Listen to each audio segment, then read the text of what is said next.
freaky homies.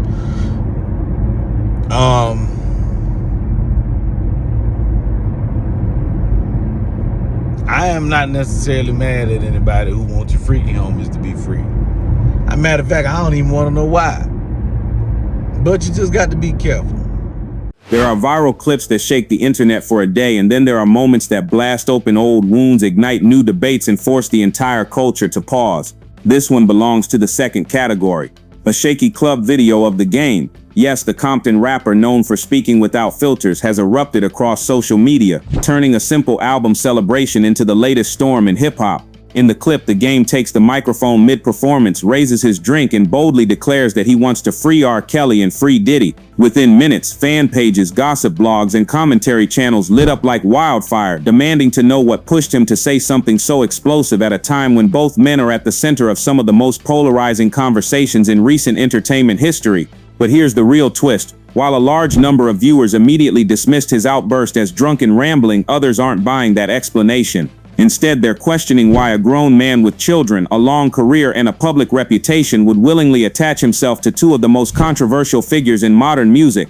Was it courage? Was it carelessness? Or was it something deeper? Something connected to loyalty, industry silence, or the complex ways celebrities navigate scandal? On the other side of the debate, your comments on my previous R. Kelly video were loaded with Free Kelly messages. That alone shows how strong and unwavering R. Kelly's core fan base remains even after sentencing. But when it comes to Diddy, the narrative shifts completely. Online, the reaction is colder, angrier, and far less forgiving. The difference in energy is loud, and it's shaping how people interpret the Game's outburst. And right here on Taspectrum West TV, we're gonna break this entire moment down objectively, deeply, and without sugarcoating anything. But before we dive into the full story, make sure you hit that subscribe button, because what happens next in this saga might just redefine how fans look at loyalty, justice, and celebrity accountability.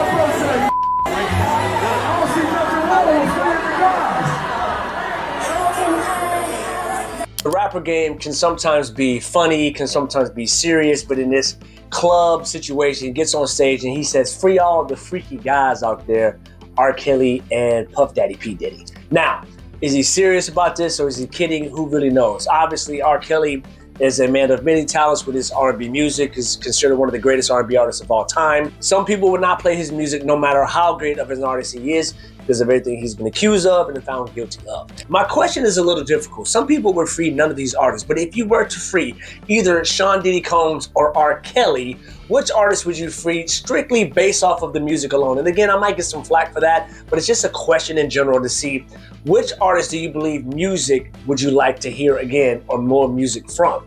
And do you believe if these artists are ever released that they will get back into creating music?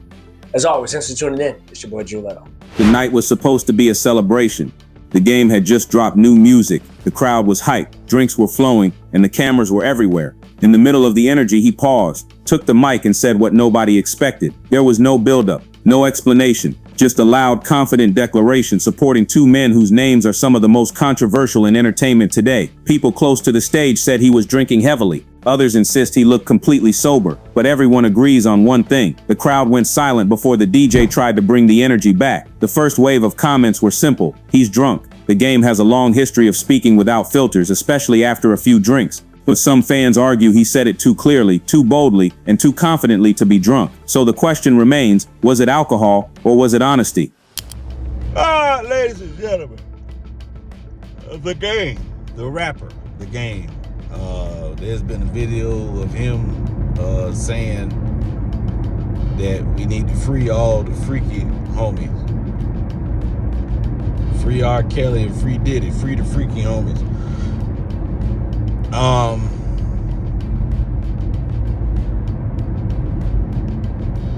am not necessarily mad at anybody who wants your freaky homies to be free. As a matter of fact, I don't even want to know why. But you just got to be careful. You got to be careful what you say, brother. I mean, and I'm gonna be honest with you. I think Game was just in the club drunk. He was just in the club drunk as hell. Like, man, hey, man. Hell, the scene ain't the same without, you know what I mean? I know what they did, but damn. You used to have a good time. I know. I'm sure you did. R. Kelly and Puffy, they had everybody used to brag about his parties. They had good food at them parties. You can't find shrimp and lobster like a Puffy had. Come on now. Can we at least figure out where he got the food from before we lock his ass up? Can we do that? I don't know, man. Yeah, what it is. Look at the police, they going to get somebody else. So another freaky homie. Anyway, my stand-up special, anybody want to tell me, it's on Tubi right now. And I'm on tour. Go to SchulerCave.com and get them tickets. When I posted my previous R. Kelly video, the comments section exploded with "Free Kelly." He was set up. The sentence was too much. Love him or hate him, R. Kelly still has a loyal fan base that believes his music defines an era and his legal situation deserves another look. That loyal base is exactly why some people weren't shocked that the Game said his name. Diddy, on the other hand, doesn't get the same sympathy. Social media is colder, angrier, more unforgiving. The accusations surrounding him have turned public opinion against him in a very dramatic way. So when the Game said "Free Diddy," he instantly walked into a minefield that most celebrities avoid. The Game, the alleged Compton rapper, grabbed a nightclub mic this week to do what he does best, embarrass himself. And this time, the 50-year-old washed-up gangbanger used his platform to call for the freedom of convicted predator R. Kelly and Diddy. He shouted support for his so-called freaked-out homies who were convicted of very serious crimes and offenses against women. But I'm not surprised. This is the same guy who got his own $7 million mansion taken away by a judge. The court ordered the sale of his Calabasas house to pay off the massive debt that he owes to a woman that he assaulted. The victim, Priscilla Rainey, sued him for an assault during the filming of a VH1 show all the way back in 2015. And the Game was too arrogant and too stupid to show up to his court date to defend himself, so the judge ruled against him by default and handed him a $7 million bill. Since then, he has done everything a broke deadbeat does. He tried to hide the house by putting it in his manager's name, he mocked the victim online, and he acted like the judgment would just disappear. Spoiler alert, it did. Now with his house on the market and his pockets about to be emptied, he has the nerve to play manosphere activist for a pair of megalomaniac monsters. One of them, R. Kelly, is right where he belongs. He should be in hell, locked up for a long time for his disgusting crimes. The other, Diddy, is in prison after years of being a predator, and he finally got caught. They aren't misunderstood moguls, they are predators. The Game's pathetic stunt is just the last-ditch effort to grasp at relevancy, classic behavior of a has-been. His career is so far in the gutter that this kind of vile controversy is the only way to get his name in a headline. No legitimate brand wants to touch him because he is a financial and legal poison pill and a proven liability who now spends his time begging for leniency for men that are even more hated and depraved than he is. In the end, the story is simple. He's a failed rapper who lost everything after assaulting a woman and now wants you to feel sorry for his rich friends who did the same thing to many. Fans were quick to drag him. He's a grown man with kids talking sense. Why involve yourself? Nobody asked him to defend anybody, but others defend him. He's not scared to speak the truth. He's real for standing by who he wants. Regardless of the side you choose, one thing is clear. He lit up a conversation nobody else was willing to touch.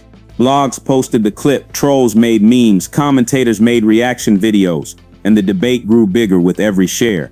Some people say it was a publicity stunt, others think it was an alcohol-fueled mistake, and some believe it was a moment of raw honesty about loyalty in the music industry. Whatever it was, it worked because everyone is still talking. So now the question turns to you. Was the Game drunk, honest, reckless, or just speaking from a place of loyalty?